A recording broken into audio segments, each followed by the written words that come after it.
Dottor Piazzolla, chirurgo senologo, quali sono gli strumenti più importanti oggi nella lotta contro il tumore al seno? Lo strumento più importante è la diagnosi precoce. La diagnosi precoce che avviene attraverso lo screening oppure attraverso gli esami programmati personalmente dalla paziente o richiesti dal medico curante e che possono permettere di conoscere la malattia in fase iniziale. E questa è la chiave di volta chiaramente per poter migliorare considerevolmente la prognosi. Diciamo che la partita si gioca soprattutto in questa fase e poi chiaramente dopo una diagnosi precoce, alla diagnosi precoce deve seguire un trattamento adeguato.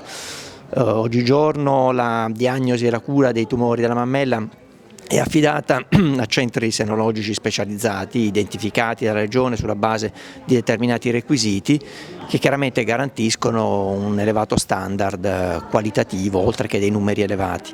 Assessore Vigliardi, un importante appuntamento questo per la città di Pieve di Soligo, frutto di una collaborazione con il presidio ospedaliero Giovanni XXIII.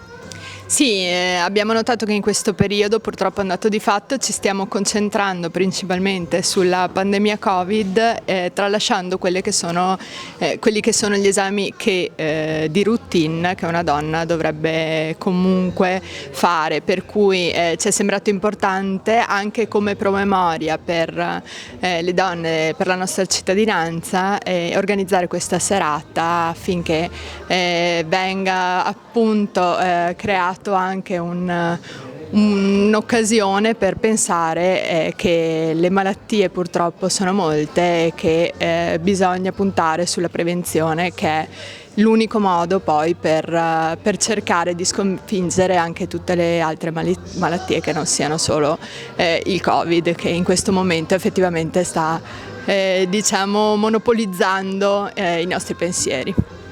Allora, Caffè Coraggio nasce per dare una risposta. Io dopo la malattia, alla fine della malattia soprattutto mi sono sentita sola, non avevo nessuno con cui potermi confrontare, quindi grazie alla Casa di Cura di Monastero e alla LILT c'era questo progetto di Caffè Coraggio. Caffè Coraggio in pratica è un salottino che accoglie le persone che hanno vissuto questa esperienza e le fa sentire meno sole.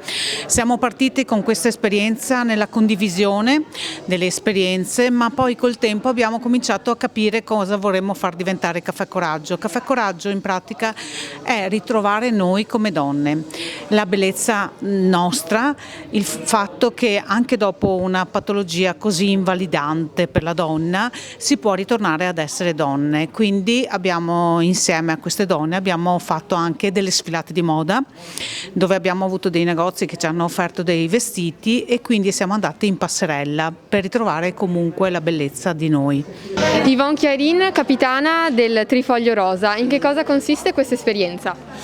Beh, è un'esperienza per me di vita, perché aver incontrato le ragazze dopo il primo tumore che ho avuto è stato per me una cosa fantastica. Per me è stato amore a prima vista e loro mi hanno ridato il sorriso che io avevo perso.